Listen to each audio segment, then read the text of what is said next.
Colin Kaepernick sat out the national anthem. knelt during the national anthem. Kaepernick. This is huge. Continue to be taking the knee. Stop running from the truth. We're out here, we're ready to play. Social injustices to African Americans. San Francisco 49ers quarterback.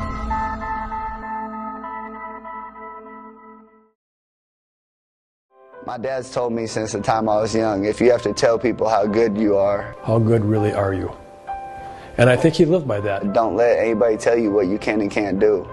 That's something my mom told me from a young age, my dad told me from a young age, and that's always resonated with me. Alex Smith for the 49ers hurt last week, concussions, they will not play. So, John, we turn to backups. Jason Campbell of Chicago, his 71st career start. Colin Kaepernick of San Francisco, his first. Well, Colin Kaepernick has a lot of physical ability. He can run. He's got a rocket for an arm. He's extremely confident, and he knows what to do. Around where the tackle happened, the typical pushing and shoving for an intense game. John, first ever start for the 25-year-old. He's going to have his hands full tonight, but when you watch the 49ers on offense, you're going to see a sinister mindset, Mike. They physically take it to you with a vicious running game. I think they're hard to prepare for. A very thick playbook here in the Bay Area. You're going to see a lot of different kinds of plays tonight. Kaepernick has time, has a big arm. He's got Kyle Williams down the sideline. Williams to the 5-yard line. Play pass, Kaepernick. Touchdown, Davis. His second down throw is caught in stride. It's Davis again. Vernon Davis scanning, rolling, throwing, touchdown, Crabtree. Mark. That was back in 1999. It's Tennessee.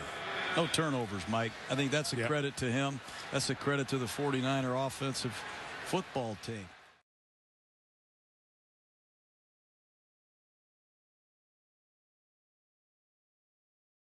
Colin Kaepernick, and I know, Troy, talking to you, this is the great unknown coming into this game. They had Alex Smith at quarterback playing well. He took him to the champ game last year. Now it's the second-year quarterback. Steps up, will try and run to pick it up. He's got a touchdown. Get it into the end zone. That's Crabtree, and he does.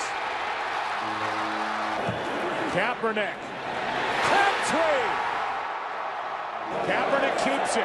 Fooled everybody. Colin Kaepernick. What a game. Touchdown. Colin Kaepernick, who was born in Milwaukee, grew up a Packers fan, has just broken the heart of the Green Bay Packers and their fans here tonight.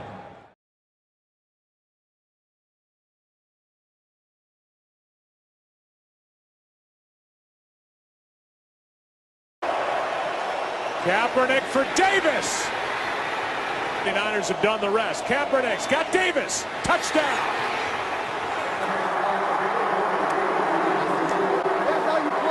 That's how you play. The previous biggest comeback in an NFC Championship game to win was 13 points by the Falcons over Minnesota back in 1998. And now it's the San Francisco 49ers down 17-0 midway through the second quarter and 10 at the half, winning it 28-24. Let's go down to the field.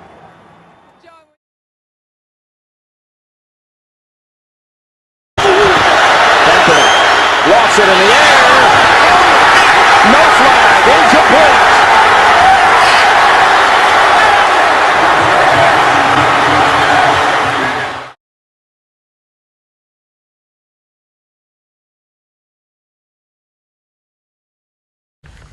I'm going to work to try to make sure I'm worth every penny of this. $126 million is a lot of pennies. That's how much Colin Kaepernick's new deal with the 49ers is now worth. His new contract makes him one of the highest paid athletes in the NFL. I don't think my motivation is money driven. This just gives me all the more reason to go out and try to prove that I can live up to the expectations. I can try to help this organization win as many Super Bowls as possible. I'm going to work to try to make sure I'm worth every penny of this. I'm going to try to win as many games as possible and help this team win as many games as possible. And I think that's something I feel like I can do. Out of that protest by Colin Kaepernick. Colin Kaepernick's protest sat out the national anthem. Colin Kaepernick chose not to stand during the national anthem. And protest to what he says are social injustices to African Americans. For the land and of the free. Overnight, San Francisco 49ers quarterback Colin Kaepernick refusing to stand during the national anthem again. This time, he took a knee right behind hundreds of service members being honored on Military Appreciation Night. The San Francisco 49ers quarterback knelt during the national anthem. As the crowd and players stand, you can see Kaepernick kneeling on the sidelines. He wants to bring awareness to issues of race and policing in the country. That was, once again, we have cops that are murdering people. We have cops in the SFPD that are blatantly racist. And those issues need to be addressed. At this point, I think it will continue to be taking a knee. As far as how long this goes, I'm not sure. That's what's really going on in this country. There are a lot of things that are going on that are unjust, people aren't being held accountable for, and that's something that needs to change.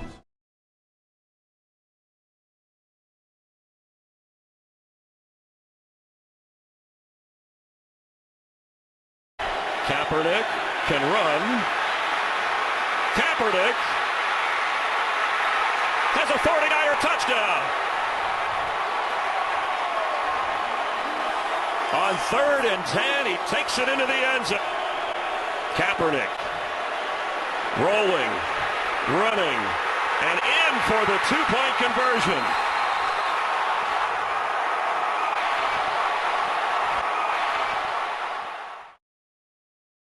Publicity or anything like that.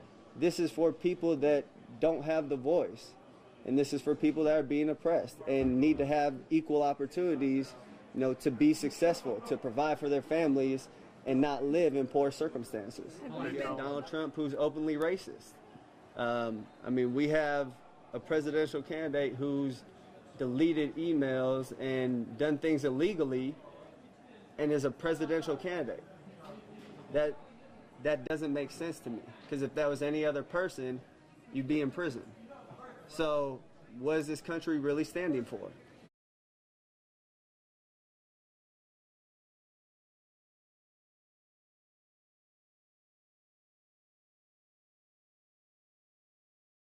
He said it would be ignorant to think that his activism has nothing to do with the reasons he's not on the roster. That's Aaron Rodgers. He could have said nothing. This is huge. This is huge because it destroys the narrative that Colin Kaepernick can't play and that his protest plays no bearing on why he's not on the current roster.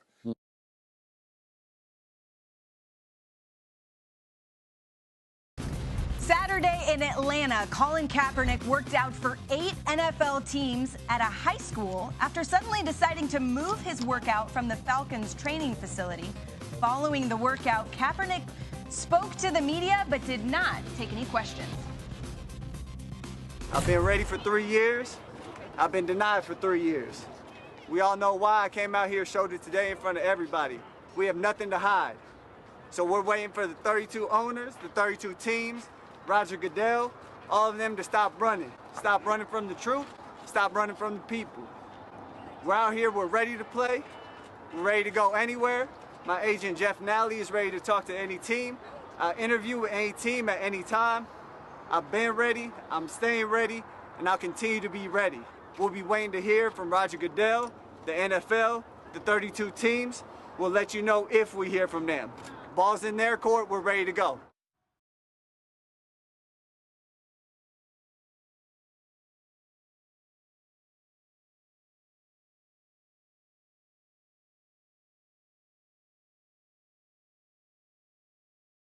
Days since George Floyd was brutally murdered. How many times do we need to ask you to listen to your players? What will it take for one of us to be murdered by police brutality?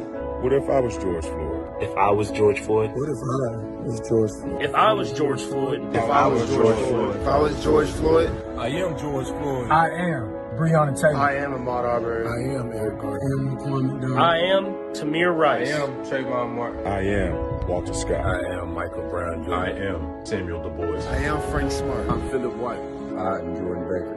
We will not be silenced. We assert our right to peacefully protest. It shouldn't take this long to admit. So, on behalf of the National Football League, This is what we, the players, would like to hear you state.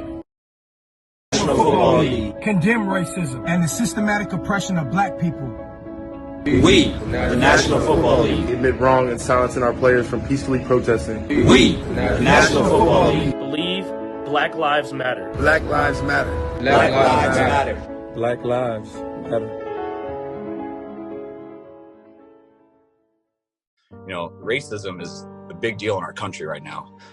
That's a fact. That's not debatable. It's always been a big deal. And it is today, just like it was 100 years ago. And I think something just as a white person that bothers me that I don't think all white people realize that. And, you know, there's different parts of this country and stuff. And but a lot of white people, if they don't see it, they don't think it's happening. They associate racism with slavery and stuff a long time ago. And they're in certain parts where if they don't see it, they don't think it's happening. And I think, and that's the problem. Racism's all over. And this is what black people deal with every day. And white people are very sheltered to that and ignorant. And that's why I think that's the message that's been missed. It has been a difficult time for our country, in particular, black people in our country. First, my condolences to families of George Floyd, Breonna Taylor, Ahmaud Arbery, and all the families who have endured police brutality. We, the National Football League, condemn racism and the systematic oppression of black people. We, the National Football League, admit we were wrong for not listening to NFL players earlier and encourage all to speak out and peacefully protest. We, the National Football League, believe Black Lives Matter.